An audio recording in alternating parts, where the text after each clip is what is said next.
Welcome to Module 2. In this module, you'll learn about sleep and this importance sleeping well has to your overall health and fat loss and balancing your hormones as well. When I started my journey, I was a mom of two. I found myself gaining weight a year after giving birth to my youngest. In retrospect, I wasn't then realizing how important sleep was in my daily routine. I was not sleeping well. As some moms, a lot of moms can probably relate, and fathers, when you're not sleeping well, when you're sleeping 3-4 hours a night, you're waking up hungry, cranky. It affects a lot of aspects of your life, and I'll go into them, physical and mental. And so looking back, I really think a lot of my issues, health issues, at that point were stemming from a lack of sleep. And not a lot of people realize how important sleep is. Studies have found that about 80% of American women are not getting a decent night's sleep. And by a decent night's sleep, I mean getting 8 hours, 7 to 8 hours of sleep every night. And a lot of women aren't, and a lot of men don't either. And that is really called sleep deprivation. When we don't sleep, our body reacts differently, and it has to release certain hormones to keep us awake the next day. Sleep deprivation has been linked to many diseases, to heart disease. That's the leading one killer of women right now over 40, heart disease. It has been linked to diabetes, and I'll go into that a little more here because it actually is being linked to diabetes because of what it does to insulin and glucose. And that's the level of sugar in your blood stream. That glucose is basically the sugar. It's being stored in your body, and that's really important because insulin regulates that.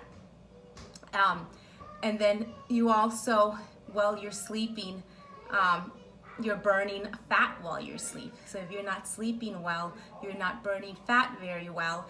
And sleep has been also associated with obesity. So we've got physical ailments, definitely for diseases that sleep deprivation is putting you at risk for.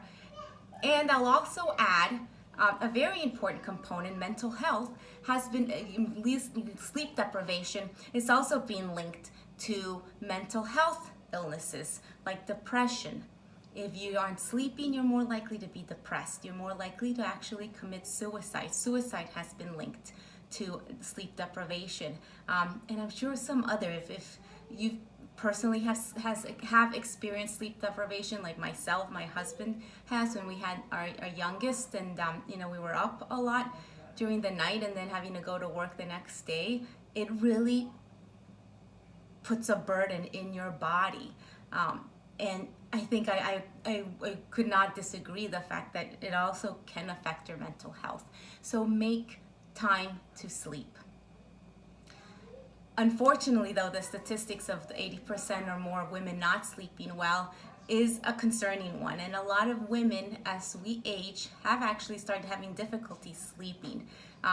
Hormonal, if you're going through premenopause, I've heard those are symptoms also. And so lack of sleep can be a problem. And if you're on that boat, I'd love to talk to you. There are definitely some recommendations if you're having trouble sleeping. This diet, nutrition, the Become the Ultimate You, the clean keto diet, should help introduce some healthy fats that have been found, like sweet potato, ghee butter, that have been found to help improve sleeping patterns, and hydration and clean eating, and also other tips that I'm happy to share. So if you're in the boat of having difficulty sleeping, not being able to hit 7 hours at least of sleep daily, please reach out so we can start tweaking that and working on a plan to help you out, because sleep is going to become more and more important. And it actually doesn't get better, it gets worse if you don't start intervening now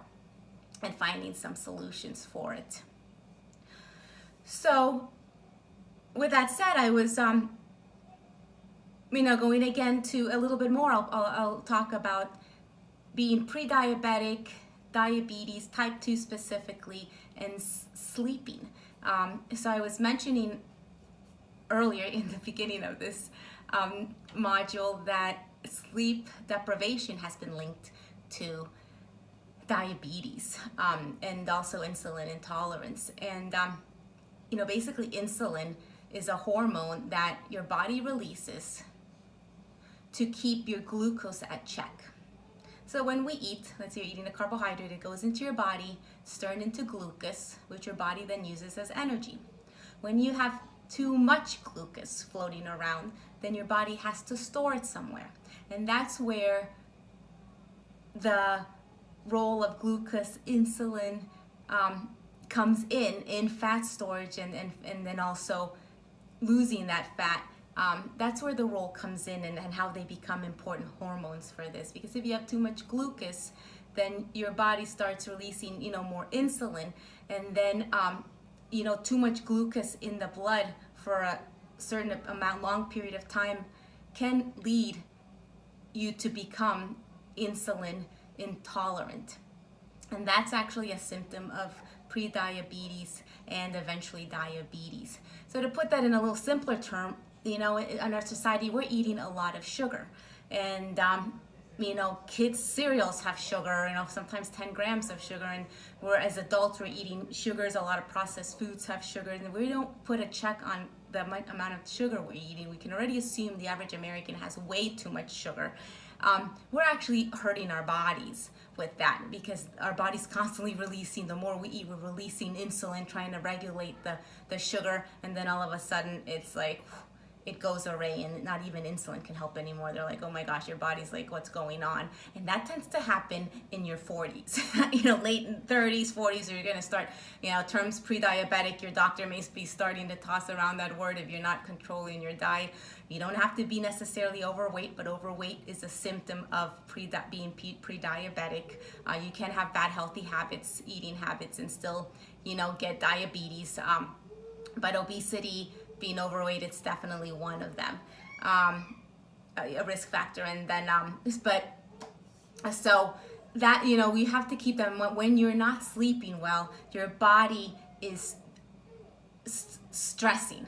It's not calming down. It's not really turning off.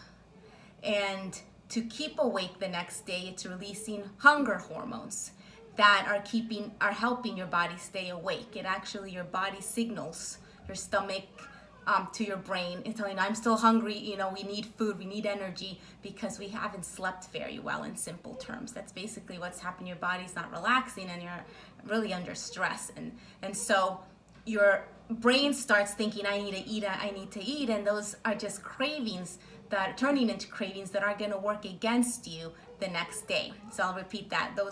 Those communications between, the different parts of your body to your brain are going to turn into cravings that are going to work against you the next day. So you're going to wake up not only cranky because you haven't slept well, you're going to wake up hungry. You're going to want to eat the first thing out there for you, the easiest thing. You're going to and that's all part of that stress. Then so it's very important to sleep to help your body deal with stress, and also give it time to balance those hormones. So sleep's all very important for also hormone homeostasis, to make sure that it's resting and that you're putting your, regulating the glucose regulation. Glucose turns into glucagon if it's, if your body doesn't use it up as energy. And so that's going to make you also store more fat, and lack of sleep is also going to it's going to cause you to burn less calories a day. And so, if you're really serious about fat loss, you're serious about tackling these unhealthy habits, I recommend very much that you put some time now in your 60-day challenge to really learn how to sleep well. And again, I'm here if you have any challenges, you have any questions. Sleep is very important. It actually, in a study, showed that it can reduce the rate of fat loss by 50% if you're not sleeping well. So please do include sleep in your daily habits. And I'll see you in the next module.